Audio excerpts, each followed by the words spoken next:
All right, everyone. It is 2 o'clock on the nose, and I know for a fact that Rachel has a ton of information to share with us today, so we are going to go ahead and get started. Thank you so much for attending our webinar today. We know that the new year is a really huge, important time of year for you, and Rachel has some fantastic information to share with you about the ways you can boost your New Year's or your revenue this year by making New Year's resolutions based on what other nonprofit fundraisers are doing and doing well. Just before we get started, I want to introduce myself to you. My name is Abby, and I work with QGive. We are all about helping nonprofits earn more money, which is why we're super excited to have someone like Rachel come and talk to you today. I know there are a number of QGive clients who are on with us. Y'all, if you hear anything in this presentation that you want to learn how to do with our platform, just let us know. You can either get in touch with the support team, or you can email me and I will get you in touch with the right person. But if you're not a QGive client, don't worry. Everything we're going over is applicable to you too. You can always talk to us if you have questions, but you will be able to use everything you learned today in your own fundraising. Before we get started, just a couple of housekeeping notes. I promise we're recording this webinar and you're going to get it to your inbox within the next couple of days. We'll also have it up on our website. So if you want to revisit anything that Rachel goes over in this presentation, you will be able to have access to it to review or to share or to do whatever you would like to with. We are going to have a Q&A session at the end of this webinar. So if you have any questions, feel free to pop those in the chat box. I'm going to be looking at those and making sure we get as many questions as possible answered. If you are the Twitter type, you can follow along with us on Twitter with our hashtag Q webinar tag. I've also included Rachel's Twitter handle and our Twitter handle so you can keep up with what things are kind of the highlights of this topic. Now, that being said, all of the things Rachel says are going to be the highlights. I'm going to go ahead and transfer things over to her. I have gotten a little sneak peek at what Rachel is going to be talking about, and she has some absolutely fantastic stuff to share with you. So settle in. Rachel's going to get everything started, and she is going to teach you a lot. Thank you so much, Abby, and thank you guys, everybody who is here today joining us. This is such a great time of year to be thinking about your fundraising and thinking about what you're doing and how you can do it better. And to be honest, I would be giving you these tips any time of the year, but it is a brand new year and you have a brand new slate. And I'm super excited to kick things off and get the honor of getting to be a guest and be here with Abby talking with you guys today. So this is me, and I love fundraising. Fundraising is my jam. I'm also a mom of twins. Those are my twins, Luke and Scarlett. I help people be better fundraisers. And my claim to fame is, yes, I got to meet that woman right there. I started a nonprofit called Girls Start to empower girls in math, science, engineering, and technology in the living room of my apartment with $500 and a credit card. And it took a truckload of guts and a super long time to pay off the credit card. But I got to make the world a better place for girls and meet the queen bee herself. I've been fundraising for 25 years. I am a tolerable wife and the kind of mom who loves to play April Fool's jokes on my kids. And I've helped thousands of fundraisers land big gifts and delight their donors and love their jobs. I absolutely love fundraising and I love helping people be better at their fundraising. I do a lot of custom training and board retreats. And, when I started my nonprofit, the idea of asking a wealthy stranger for a big gift was scary to me. It was about as appealing as jumping out of an airplane. But I learned how to eliminate the fear and the mystery and the guesswork out of asking. And I am really proud to share everything that I've learned with fantastic audiences like you. This is my website. And if you, I have a list there and I email my list when I've got great things coming up, like fantastic webinars like this and a lot more. I actually have a course that I'm going to be launching that I'm going to be telling you guys a little bit about. This is not a sleazy webinar where I'm going to spend 50 minutes making you listen to testimonials. I'm really transparent. I'm going to give you so many tips and tools that you can use right now And also a little bit later on, I'm going to be giving you an invitation to find out more about the course that I'm going to be doing. If this is you, if you're struggling with which donors you should focus on, because there's only so much time in a day and we all only get the same 24 hours.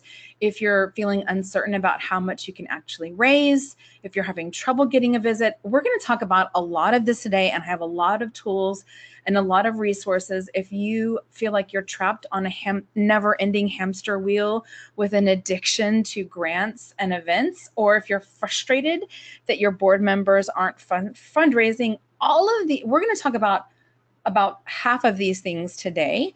And the course that I'm going to be mentioning to you covers all of these things. So if you feel like you would enjoy having a map to your best prospects and donors who wholeheartedly agree enthusiastically to a visit with you, and if you're ready to confidently ask for gifts and get your board involved in fundraising, then I just want to invite you to sign up. This is just signing up for a wait list. I have a VIP wait list, and what this is it gives you the chance to be the first in line when this class comes out, and it also gives you a 20% discount. So you can sign up, and even if you don't take the class, if you decide you want to, you can have a 20% discount to take the class. And this is a 7-week class, fundraising master class, all about eliminating the mystery and the myths and the guesswork out of fundraising, so you can have a thriving portfolio of donors who want to meet with you and want to give generously to your cause. So if saving money and having oodles of tips and tools and lots of coaching from me sounds like something you would like in 2018, I just invite you to sign up. And if you sign up, then you will be the first in line to find out about the course and to get a 20% discount off the course. So you can go to makeovermyfundraising.com if you would like to sign up. And if you do, then I will give you a discount and keep you in the loop. So even if you're new to fundraising, if you don't have a big budget to throw at acquiring new donors, if you're stressed out, burned out, and if you've got a task list like mine that stretches from this continent to the next, this is a golden opportunity, and I hope you will consider taking advantage of it. I promised you guys a lot of goodies today, and this is one of them. This is my latest guide, Get the Visit, Nail the Ask. I'm going to be giving you some tips from this guide, but what I love about this guide is I've given you actual scripts. I've given you lots of scripts for getting the visit, and I've even given you scripts for making the ask. So if boosting your confidence in that is on your goals for 2018, I hope you will take advantage of this resource. I have a lot of great goodies that are in this. As I mentioned, I'm giving you tips and tools and tricks and lots of goodies to make life easier. And that is definitely one of them. I've got lots of different structures of how to do a solicitation and actual sample solicitation scenarios so that you can have some time putting this to practice and thinking about how it can work for your organization. So this is what we are going to be talking about today. We're going to be talking about what the best fundraisers do differently. I'm going to talk about some tools to help you and make it easier for you. I'm going to give you some fundraising New Year's resolutions that I want you to make. And I'm going to be talking about, I like to call this my OMG moment in fundraising, but this is basically the biggest mistake that we don't know that we're making. That's really easy to make. And of course, as Abby said, I've got plenty of time here for Q&A. So we want to encourage you to please type in your questions at any time during today's webinar, and we've got time at the end dedicated to me answering your questions. So I'm going to do my best. So again, at any time during the webinar, if anything doesn't make sense to you, or you have a question, or you want to learn more, please feel free to type it into the chat box, and we will make sure and address it at the end. So we're going to get started by talking about what the best fundraisers do differently. And the first thing that they do is they focus in on the greatest profit. I mentioned you only have so much time in the day. All donors, all human beings, all are equal, but in terms of your revenue, you only have so much time in a day, and you have to focus on where you have the greatest potential with your fundraising. I want all of your donors to feel loved and appreciated, but you have some donors who could be giving you much more, and you have other donors who won't. And I want to help you zero in on where you have the greatest opportunities. And I mentioned the hamster wheel that a lot of fundraisers can find themselves in with an addiction to grants and galas and events. And in terms of all of these opportunities that you have, in terms of, you know, the great wide landscape of all the kinds of fundraising that you can do, major gift fundraising has boasts the highest ROI, the highest return on your investment. Direct mail acquisition, it's an investment. It's a long game. Events, it costs money to do events, but major gifts boasts the highest return on your investment. And we're going to be talking a lot about major gifts today. We're going to be talking about what you can do to build a major gift portfolio and nurture a major gift portfolio, and how you can successfully manage a major gift portfolio.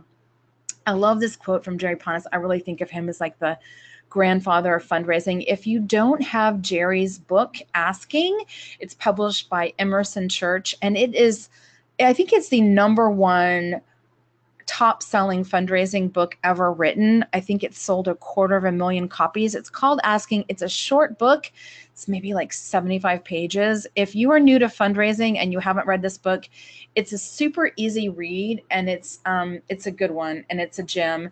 And I love this. This is really what's true about fundraising. Your job as a fundraiser is to get the largest gift possible in the shortest amount of time to the greatest joy of the donor. And I know that Abby would totally echo that, to the greatest joy of the donor, because she and all our friends at QGive are super passionate about donor retention, and they realize that is the least expensive strategy for you to increase your fundraising revenue and keep your donors glued to your cause. So this is the game plan of what we're trying to achieve. And I recommend starting here. I recommend starting by shopping in your own closet. That means starting with the donors who are already giving to you and already love you. It can be really tempting to think about all the billionaires that you wish you knew that you don't know, but your best strategy is starting with the donors who are already giving to you. And my advice, like the #1 thing that I would love to see everybody do for 2018, because I think this is a game changer in terms of your fundraising success, in terms of what your organization can go out there and achieve, and also in terms of your sanity, my dear friend, as a fundraiser, because I know I've been there. You can have a lot of unrealistic goals pushed down to you. Maybe it's from your CEO, maybe it's from your board, maybe these are people who want to raise more money for a specific goal, but they don't really have a full understanding or appreciation for the culture of philanthropy that kind of fundraising requires.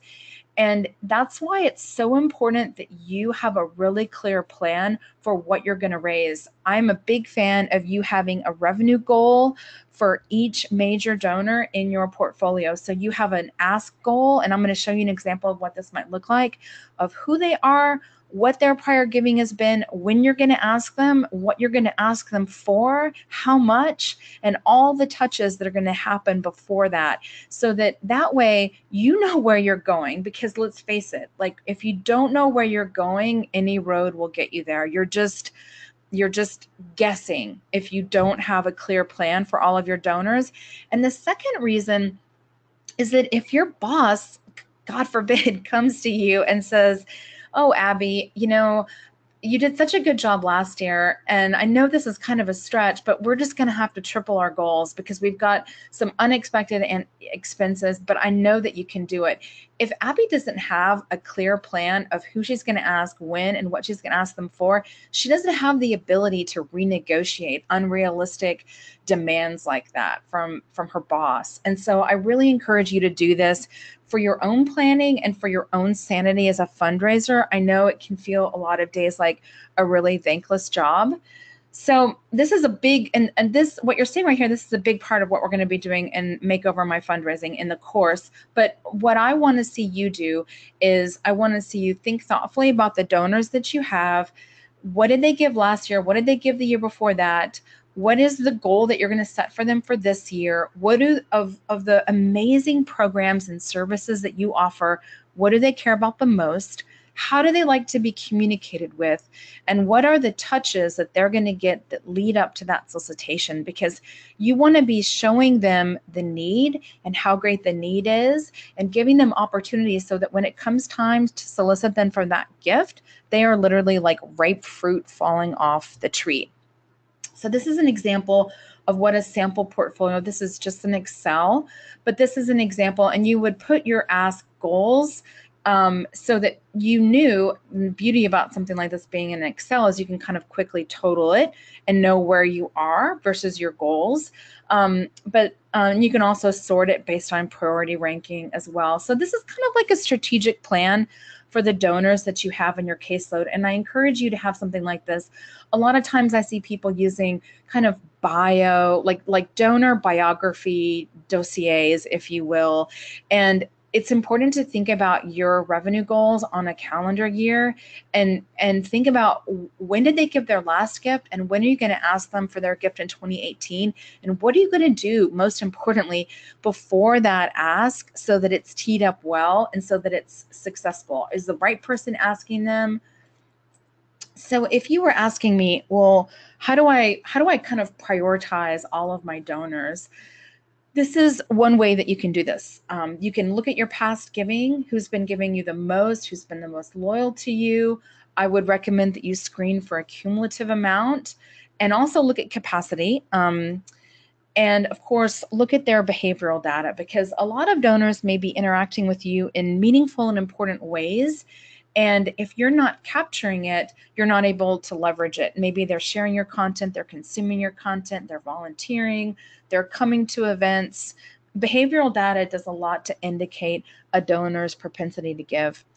The next New Year's resolution that I really want you to have for yourself is to learn more about your donors. I'd love for that to be your mantra for the new year, for 2018, to resolve to learn more about your donors. So I'm going to show you a really simple landing page. This is a landing page after I made a gift for Giving Tuesday. I was sent to this landing page and it pre-filled my name and my email address, and it just asked me to share, if I wanted to, why I was donating today. So this is such low-hanging fruit because this is the kind of thing that's super easy to do within your software system, within your CMS, within your fundraising software, to just have a landing page after a donor makes a gift that invites them.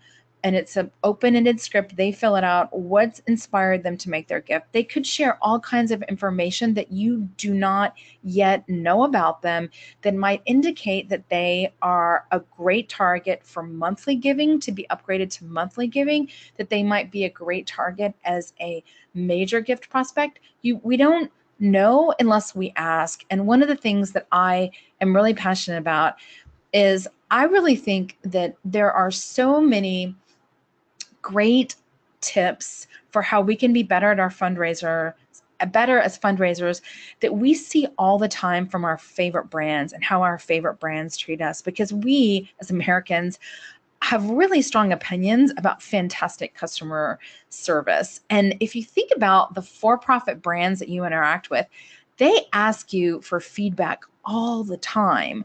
But we in the nonprofit world do this less frequently. And I really believe that it is a missed opportunity. And something as simple like this could uncover a real valuable gem to help you be more successful, learning more about your donors.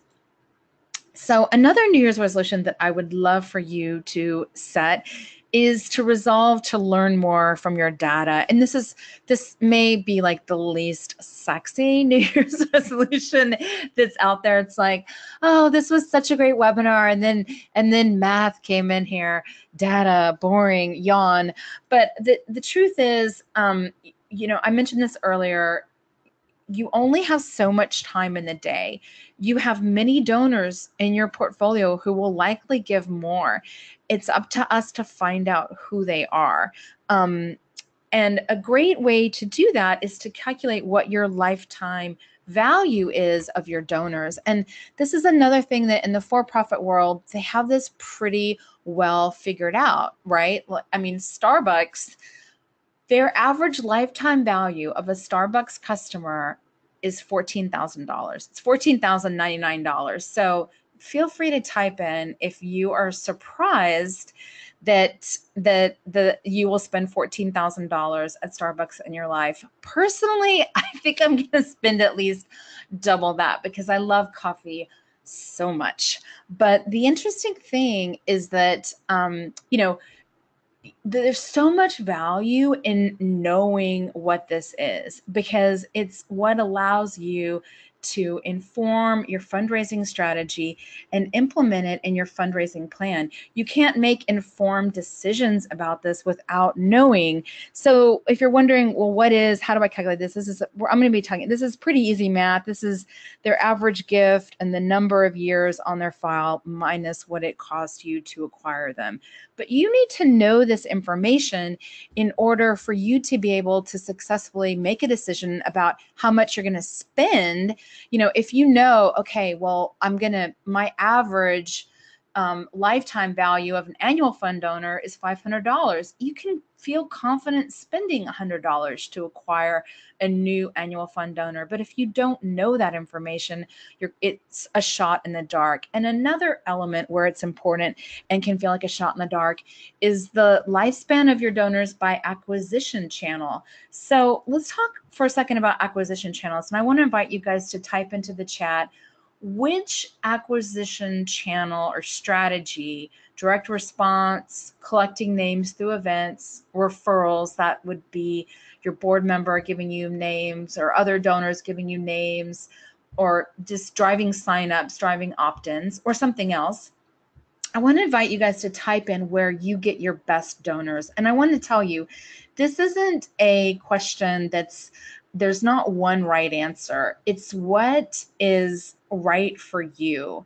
So I want to know from you guys, there isn't one right answer. It's what is right for you. So I want to invite you to type into the questions box and just tell me what you feel like for your organization, where you get the best donors. Feel free to type into the chat where you feel like you get your best donors from, because a lot of times I think people, when it comes to acquisition, it is like the bright shiny toy, and it really depends, like, were all those donors that you went out and got, did they end up costing you money, or were they a worthwhile investment? So I want to invite you, I just see the chat. I don't see, are you seeing any people typing in, Abby, into the question? I am. People's answers are popping into that question box. But the biggest thing that I'm seeing an absolutely overwhelming number of fundraisers who are saying that the best donor acquisition channels are actually referrals. I've seen some things in here, alumni and volunteers who have come in, but the overwhelming response seems to be that referrals are the best acquisition channel. Awesome. That's not surprising. I'm glad to hear that. Yeah, I mean, those are pretty warm. That's awesome, you guys. Thank you for answering those. So my advice here: it's worthwhile to know and to make your data your friend, so that you can bring in the right donors. And you're not, these are some people that just won like the penny slots in Vegas. This is also me in Vegas. I get so happy over a tiny win. I'm like, all right, let's go to dinner. Let's go to a show. I don't really have the energy to stick it out, but you want to know which channels are getting you the best donors, because you want to bring in the donors that are going to be the best sources for your next gift, and not the donors who are going to give a small gift and then are going to become lapsed, and you're going to be spending a lot of money trying to get to come back into the fold. I think when it comes to fundraising, acquisition can be really distracting. It can be like downright seductive. It can be kind of like magical thinking. This is my daughter's, Dorothy, and my niece at a Halloween party many years ago, and you can see my daughter cannot get her eyes off of that cupcake.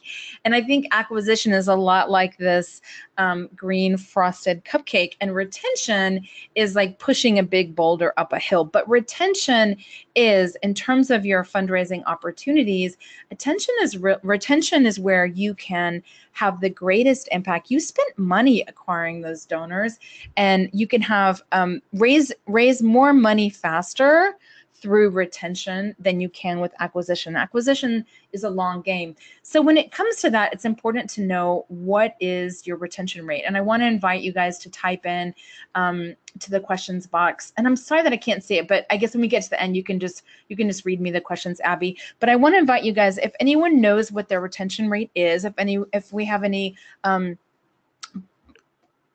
blue ribbon students right now with us today who know what their retention rate is, I want to invite you to let us know and type it in. Wow, we have some remarkable retention rates in here, and a big range. I'm seeing everything from a 32% retention rate to an 88% retention rate. Wow. I've got 75 and 76. I've got 20 to 30. I've got another 26. So there's a really big range. That's awesome. That's awesome. So I'm impressed with the 80 percentile retention. That's really great. You're almost rivaling commercial business customer retention, which is 94%. So that kind of explains my fascination with what for-profit companies are doing and what secrets we can steal from them. I think it's a fun, different lens to use to look at fundraising differently. On average, ours been nonprofit donor retention has been hovering around 41%.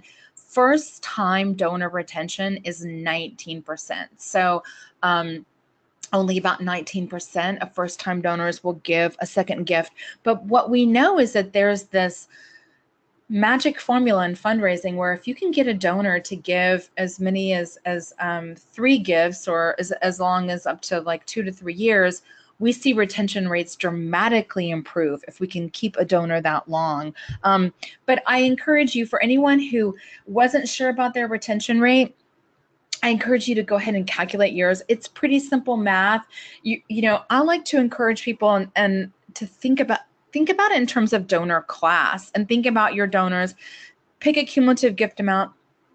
You can evaluate retention many different ways. You can evaluate it by, I personally like to evaluate it by gifts because that helps you make a real financial argument for hiring more staff or expanding your development operations. But you can look at it by gift officer. You can look at it by program. You can look at it by zip code, geography. There's lots of different ways, but that's a basic formula for donor retention math. Now, if you calculate your retention and it doesn't look really, really good, I have a solution for that too. So I'm going to give you a couple tips to practically manage donor retention. And then I'm going to give you some really great tools and a real OMG moment and show you the worst non-donor centered stewardship plan I've ever laid eyes on in my life. But first, some tips to practically manage donor retention. So my advice to you, if you're like this lady right here who's having a face plant, is look at when people are dropping off. Is it after the first gift or is it after the second gift? And engineer your communications around those drop-off points. Maybe it's a welcome call. Maybe it's a call from a board member. Maybe it's a postcard. Maybe it's a survey. I'm going to give you a tool that has some really great suggestions for you. I am really passionate, and here's your third thing that the great fundraisers do differently is they have stewardship business rules. I have a mild obsession with having a airtight stewardship plan because it's such an amazing tool for retaining your donors. And but first I'm going to show you a really bad example of that. So this has got to be the worst stewardship plan I've ever seen. I'm guessing that someone with maybe like a corporate sponsorship background might have done this. It's really so transactional. Someone has to actually give a minimum of $20,000 to get invited to an event. They have to give 50 grand to get a phone call from a president. This is a classic case of using gift value as a determinant of future potential as a donor. And that is the biggest no-no I never want you to make.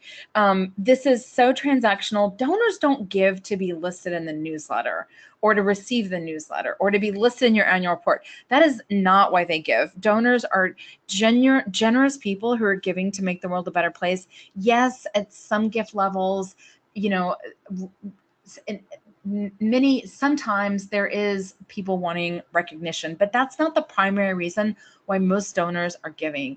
And so don't use this stewardship plan. I'm going to show you a good one in just a couple slides that I want you to use. And I challenge you, have a baseline plan in 2018 for how you can make your donors feel absolutely heroic. And I'm going to show you an example. I mentioned earlier that fundraisers rely way too heavily on gift value as a determinant of how they're going to treat that donor and what that donor might be worth. And I'm going to give you an example of this in real life. So I'm friends with an amazing woman, the donor guru, Lynn Wester.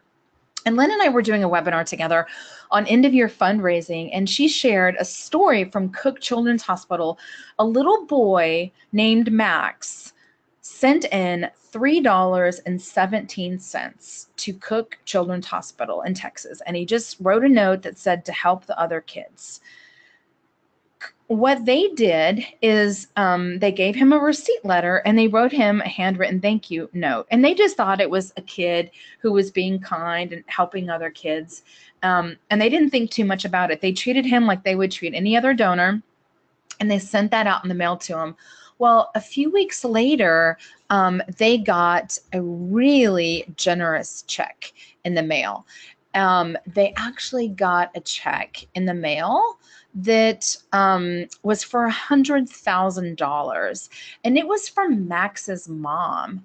And what it turns out, what had happened was that he had sent donations to 20 different charities, and theirs was the only one that actually wrote him back. They were the only charity that gave him a receipt and sent him a formal acknowledgement letter. And it's because these other places had minimums before they would waste their time on those donors. So don't forget that you just never know, and don't use gift amount. We know statistically that our donors are under giving. They're testing us with their first gift. They want to know, what are we going to do? How are we going to acknowledge it? What's going to happen?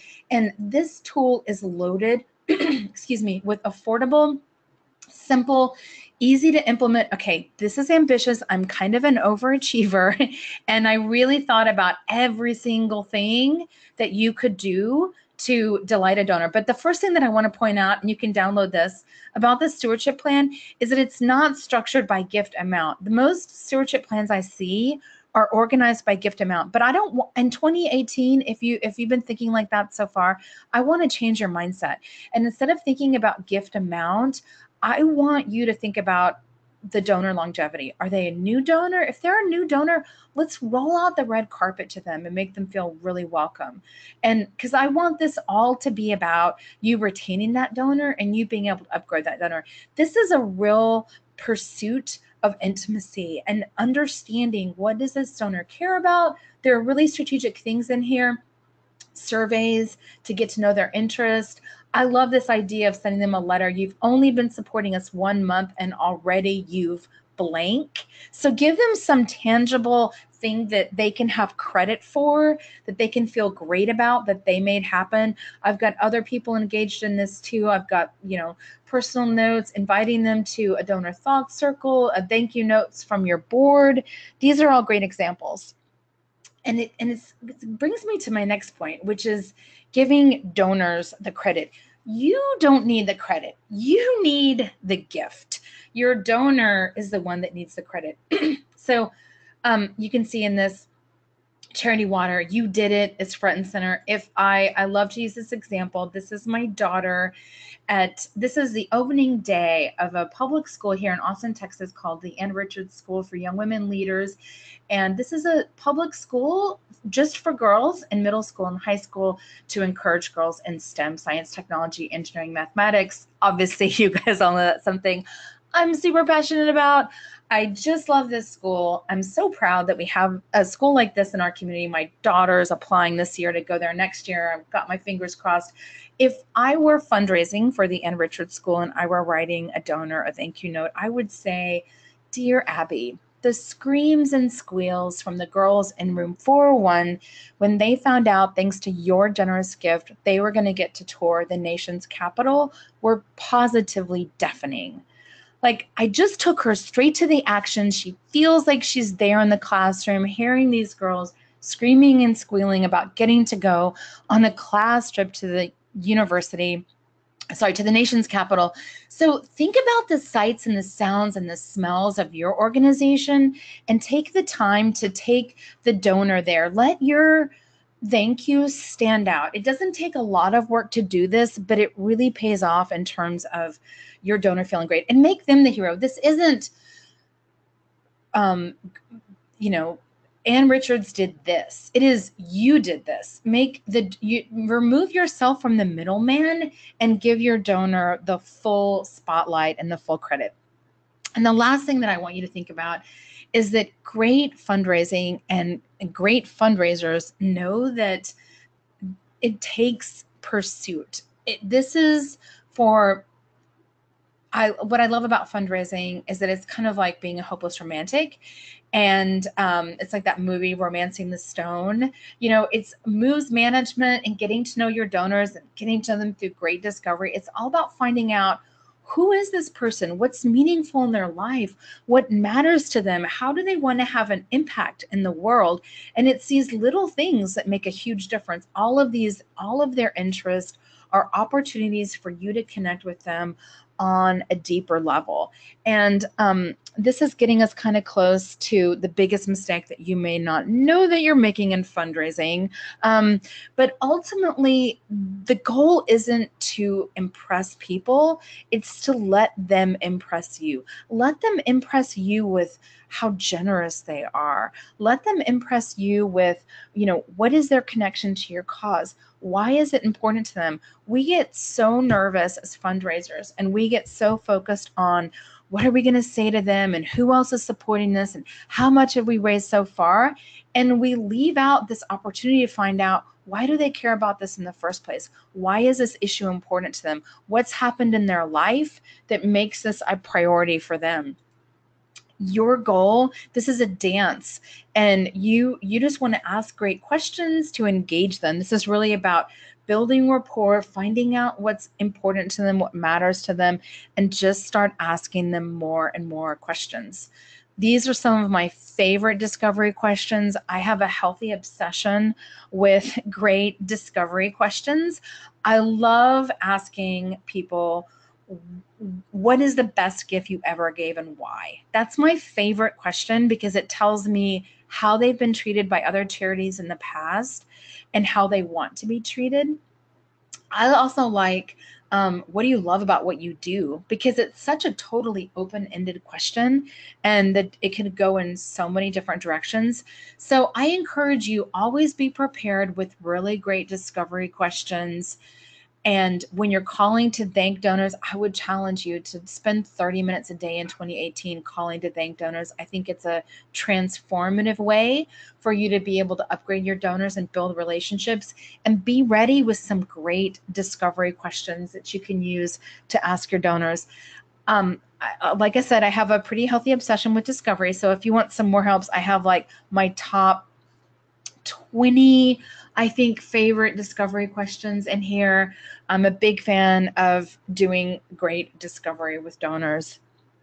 So I'm going to talk with you guys a little bit about the biggest mistake you may not know you're making. And I kind of hinted at it a little bit earlier, but basically the big mistake you may not know that you're making is that we get nervous and we go in for the ask and we talk about ourselves and we talk about the organization, and it's like we get so caught up in making this case to our donors about how great the organization is, and your donor is sitting there wondering, well, why do you need me? Like, if you're doing so great and if all this great stuff is happening, why do you need me? Why am I important? Without problems to solve, your donor has nothing to do. And they're more interested in the good that they can do than in the good that the organization has done in the past. So I challenge you in your fundraising. I know that it's stressful. I know that it gets scary, but I challenge you to think about that. Think about your donor and think about leave open the opportunity. This is how can their wallet change a fate? This is an opportunity for you to go in and find out more about them the more you find out about them, the better you can tee up a fantastic solicitation. So I promised you guys lots of time towards the end to answer your questions. I'm going to have to rely on you to read them to me. I'm sorry. I'm not sure why. I can see the chat, but I can't see the questions box. No, I totally get it. Well, I've got a couple really, really interesting questions. The first one is from Corinne, and she said that it's interesting that you showed the not good stewardship plan and said that it might have come from someone with a corporate background. What would your stewardship plan for a corporate sponsor look like? That is a really good question. So, for a corporate sponsor, so it's really important to talk to your donors and understand what it is that they are the most interested in supporting. Now, I will be honest with you, when it comes to corporate sponsors, of course, that's where you're likely going to have donors who really have some tangible, they have their own goals, right? They have their own program. They want their giving to be where their employees work. They want their employees to be involved in it. Maybe they want their employees to be volunteering, maybe serving on the board. They want some corporate social responsibilities, some goodwill. Volunteering can be a big morale booster. Of course, there can be exposure. So, I will tell you, and I'll tell you from my own experience having corporate donors, Girl Start made sense as a real workforce development issue. And so we did have a lot of corporate donors, and there were times where I had to really artfully manage expectations with corporate sponsors, because there were times where I had corporate sponsors who wanted certain like transactional elements around exposure that weren't what's the word for it? They weren't in line with the actual giving that the corporation was giving. So it is something that you have to manage. But for individual donors aren't giving to be listed in your newsletter or listed in your annual report. I want you to spell their names right, and I want you to get these things right. But just like most donors don't give to get the tax the tax deduction, that is also true. Giving feels incredibly great to a donor. Giving is a joyous experience that feels wonderful. And so I would say it's important with all of your donors that you understand how they want to be appreciated, how they want to be acknowledged. And when it comes to corporate donors, sometimes that can be a dance, because you may indeed find yourself, as I did, in a situation where their expectations might exceed what you're able to provide based on their giving. And that, like in many other things in fundraising, many other ethical dilemmas in fundraising, is one that you have to resolve on an individual basis. I hope that's helpful. Yeah, so it seems like the kind of driving thing is to figure out the basic motivation for what people are looking for. Absolutely. Yeah, absolutely. Okay. And I mean, she's right. With corporations, they have pretty specific goals. And the nice thing about corporations and foundations is exactly what their goals are. They make their giving guidelines public, and right away if you can adhere to it, or if not, oh, well, I don't have any employees from that company that are actively volunteering, or I can't provide those kinds of volunteer opportunities. I can't provide a volunteer day for 700 people. So maybe I'm not a good fit. So unlike individuals, where it's really about relationship building to understand what the donor's interests are, sometimes with corporations, the benefit with corporations and foundations is that information is more public. There are pros and cons to all different kinds of fundraising. A lot of times with corporations and foundations, it can be hard to have recurring support. Sometimes you can, but you can't always, because they're on a rotating schedule. So it really just depends. Yeah, that makes a lot of sense. So pretend that you've looked at some of the corporate sponsors, you decided you're not ready for that, and you want to start developing a list of individual donors. Natalie has a question about that, and she said that she is interested in learning about the best way to find new and interested donors. She works for a longstanding nonprofit that doesn't really focus on individual giving, either smaller or major gifts. And she has experience developing relationships that already exist, but needs a little direction when it comes to finding new donors. What can we tell her? So everyone, I mean, finding new donors, it would be helpful to know a little bit more about who you serve and what your reach is in the community. I would say, you heard from your peers already in that question that I asked earlier that a lot of people got their best donors from referrals from other donors. So I would say look inward first, between, is this, I actually have a slide I can show you. Okay, so I'm going to show you. Can you see this? This is prospecting versus magical thinking. So going after Cheryl is like magical thinking, right? Like, or Oprah, we could put Oprah in there, or Michael Dell, or pretty much any like billionaire we wanted to. But we start with our inner circle, and then we extend out our inner circle and further out and further out and further out. So that inner circle can be your staff, it can be your board, it can be your current donors, it can be your constituents. If you're serving kids, it can be their parents, it can be their grandparents. It really depends on the organization, but you want to start within your inner circle. Who do I know in my immediate circle? Who do I know in my community? Who do I know in my network, from my personal network, from my kids' school, from church, from my yoga practice, to my professional network, in my networking club, in my professional circles? Who are people who I think would engage with me? Great fundraisers are always prospecting. And I will say that I think that a lot of times we're guilty of magical thinking, and we think like, oh, if I could just, I'm from Austin, Texas, and everyone thinks, oh, if I could just get Michael Dell, if I could just get Michael Dell. But, we were lucky at Girl Start that Michael Dell fit in with Girl Start's mission. But if it doesn't, then it's not going to be a fit. So prospecting is, in order to find new donors, you need to have great bait and a really good place to fish, to use like some sportsman terminology. So, what is going to hook your donors, and what are great places where you can find prospective donors? Maybe it's, out networking in your community with like-minded people. It's, you're always fundraising. It's really, you could be going to the grocery store and run into a donor or prospective donor. So there's always an opportunity for building relationships and fundraising. That's a really perfect answer. And the one question that I'm kind of seeing recur here is, when we get those first time donors, some people have used the giving levels to kind of help them prioritize their time when it comes to building relationships with people.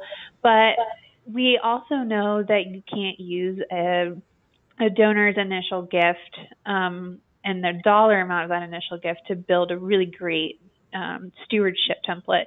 So if someone was building out a plan, we can divide some new donors into kind of a new donor category, and reach out to them around those. What other categories do you suggest keeping in mind for ongoing relationship building? Aside from a new donor, like different categories for prospects? Yeah. So if a new donor comes in, and you want to use the stewardship plan that you have set up, so there's a category for new donors. So if they've given again, or if you see different patterns in their interactions with you, how else can you kind of segment your donor stewardship in a way that's effective without trying to kill yourself? Okay, that's a great question. So I'm gonna go back to this slide so we can kind of look at some of the different actions. So I'm a big fan of donor cultivation events. This is for this question, and also for the person who's like, I'm out there prospecting, I'm looking for new ideas. Google, this is Google Jeffersonian Dinners. There's actually a TED Talk on Jeffersonian Dinners. And what a Jeffersonian dinner is a dinner party with a purpose. It is a specific guest list of maybe 12 people, movers and shakers, and you've invited all of these people to an event with a central theme. So if you were a school, and the question might be, who is your greatest teacher and why? How did they impact your life? So people come to this dinner party knowing they're going to be invited to talk about the teacher who most impacted their life and how.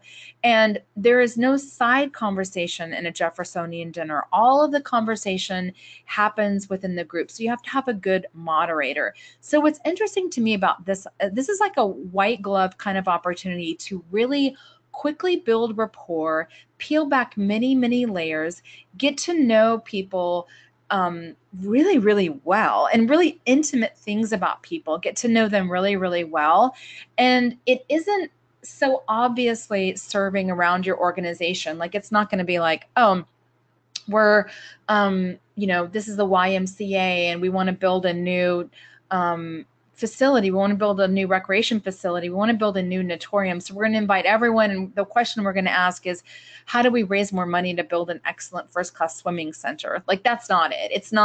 It's something larger about a larger question around, culture and around technology and around art that relates to your organization and the work that you're doing. And the idea is that, so you can Google it and you can watch this neat TED Talk about it. But the idea is that at the end of the event, you've had these really deep conversations. You know more about what's important around your cause, whether it's education, or it's getting kids introduced to music, or it's getting kids out in the wilderness and off their screens. All these people have come together. They've unpacked what is important to them around this issue. And at the end, you can talk to them about what kind of next steps, how do they most want to see this problem be addressed, and would they be interested or willing to be involved in the solution? And that's where you can invite these people to have a deeper relationship with you, and ultimately ask them to make a gift, ask them to serve in a leadership capacity, perhaps serving on a board committee, or maybe one day serving on a board. But it's a neat opportunity to have a really strategic conversation with people around something that is that's germane to the work that you're doing, and that touches your mission, and that could reveal opportunities for them to give and be involved in a deeper way. That's a really interesting strategy, and it's something that I know I've seen it becoming more popular. I don't know if it's because I work with Q-Gifts, so I'm just paying attention more, but I certainly have seen that kind of event popping up in my area. And I think it's a really fascinating way to approach things. Yeah, I think they're neat. I'm also a fan of just cultivation events. I think that, at Girl Start, we did cultivation events all the time. And what's neat about cultivation events is it gives donors an opportunity to see the need firsthand and see the important work that you're doing. And I would tell anyone on the call, when you're thinking about doing a donor cultivation event, think about making it as easy and seamless as possible for the donor. Like, think about it like a VIP volunteer opportunity. I think I even have a donor cultivation event guide up on that guides page, with a checklist and a timeline if you're interested in donor cultivation events. Very neat. I'm looking at the stewardship plan, and I see the first thing that's listed is to set up a Google Alert, Twitter and Google Plus follow, and so on. And Carol actually had an interesting question. She wonders if you could talk about how to connect effectively with donors on social media like that without looking like a stalker. Awesome. Which is I love that question. Which is a real thing. I love that question. I love that question because I am kind of stalkery, which isn't a word, but I love using tools to know how people are engaging, and there are so many great tools to do that now. So yes, so Twitter and Google Plus are totally up. Pinterest, those are all three totally open platforms. No one thinks you're weird or creepy or a stalker for following someone on any of those platforms. It's totally socially acceptable. Facebook, I would not encourage you to add.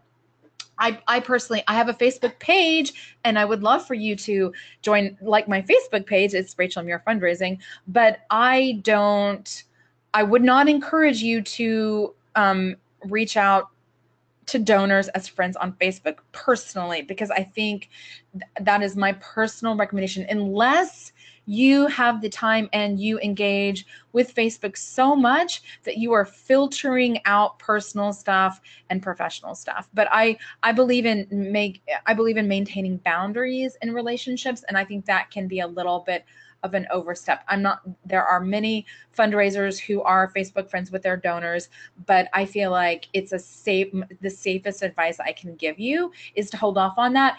I would highly recommend that you add them on LinkedIn, and I would highly recommend that you change the boilerplate invitation to be something personal that sounds personal and warm, and not just the like, I want to add you to my professional network, but say something like, it was great to see you last night at Wags and Whiskers event.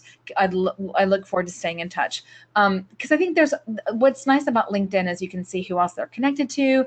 And, I see a lot of people use it like they do Facebook to provide updates. So I don't think any of those are weird. Of course, a Google alert, if you have a donor and that's why I think LinkedIn is so great too. Those are easy ways for you to stay apprised of what's happening with them from a professional context. If they have a name like, Laura Brown, it's going to be too hard to follow them on a Google alert. But I think these are handy ways that you can kind of stay apprised of what your donors are doing and how your donors are engaging. I totally agree with you there. And I can say, as someone who donates to nonprofits but doesn't work for a nonprofit, if a nonprofit that I've donated to followed me on Twitter, I'd be totally fine. If they asked to be my friend on Facebook, I would be a little weirded out. Yeah. So from a donor's perspective, totally agree with what you mean. Yeah, I think it's just, my advice is it's safer to keep those worlds separate. That's my advice. So yeah, definitely. I agree on that. We're just trying to keep you out of hot water. That's what Abby and I are trying to do. Yes. Yes. I've got one last question. Suzanne asked, when you are trying to get donor visits, maybe before or even after you started working on the stewardship plan, if you were looking to get your initial visit when you're prospecting a donor, how often do you try to get that visit before you decide not to pursue it anymore? That is an excellent question. I love that question. That's something that I'm going to be working on with my students a lot in Makeover My Fundraising. So I would say 7 to 10 tries before you give up. Okay. You're not doing all 7 to 10 tries in one day. You're not even doing them all in 1 month. But I would give it 7 to 10 tries, and I would try a variety of sending them an email, contacting them through, calling them, leaving them a message, sending them a note, sending them a letter, contacting them through LinkedIn. I would try easily 6 different channels, and I would give it several months, somewhere as many as 7 tries, spread out through those different channels before I totally gave up. And I actually like to coach the people through a whole qualification process where they can have tools to reach out. I have an amazing tool that's part of my course, thanks to a partner that I'm going to be working with, to help you be able to get a visit and have your donors open and read your email, and in a very interactive way that allows you to see, are they interacting with me and how? So, but it takes a lot of perseverance. I read a study by Marketing Donut, 80% of sales are made after the 4th try, but 70% of people give up after the 1st try. So it takes a lot of perseverance. We're busy people and we have busy lives, and it takes a lot to be able to get through. So don't be discouraged. I like to coach people through a whole process and have them use really effective language throughout, honoring their donors, letting them know, I've tried to reach you. I'm always here. I'd love to hear from you. I just want to get to know you better and let you know how your gifts are making a difference. If I can ever be of service to you, here's my information. And I would make sure that you're including your business card in thank you notes and in communication with your donors so that they always can reach you really, really easily. I love that tip about the business card. I know personally I have been invited to talk to people and then have not been given a way to get in touch with them. So that is totally perfect. We have one more question, which is good because it is 1 minute till our time's up. Bridget wanted to know if you can give us a resource that we can use to go over the lifetime value of a donor. Is there somewhere on your site or a quick little definition we can throw up there that will help Bridget figure out the best way to get the lifetime value for a donor? There are lots of free lifetime value calculators. You can Google donor lifetime value calculator and you can find many. There are many free ones. One of my favorite fundraising books I mentioned asking earlier, I also love Retention Fundraising by Roger Craver from The Agitator. Roger Craver talks a lot about donor lifetime value. You can Google Roger Craver and donor lifetime value. Market Smart has a fundraising calculator or health check. You can Google it and you'll find many, many calculators. The calculators are going to prompt you to know the length of time the donor is giving, their average gift, the number of years they've been giving, and of course, an estimate of your fundraising costs. So those are all things taken into consideration. But I think it's a really strategic, more informative way for you to look at your fundraising because most people just look in the short term and they just look at the one campaign and how did they do on the one campaign, and they don't look at it all overall. And that is what looking at your lifetime value allows you to do. And it helps you make an informed decision when you're investing in an acquisition campaign. And without knowing where you're going, it's hard to make an investment, a wise decision. So I recommend doing it. It's worth the investment. Perfect. That is really valuable information. Rachel, you've given us so much to think about and so much to do. I cannot thank you enough. Thank you so much. You have put so much time and effort into building this webinar out. I know how much work it is, and you did a great job, and you've given us a lot to think about. So thank you. Thank you.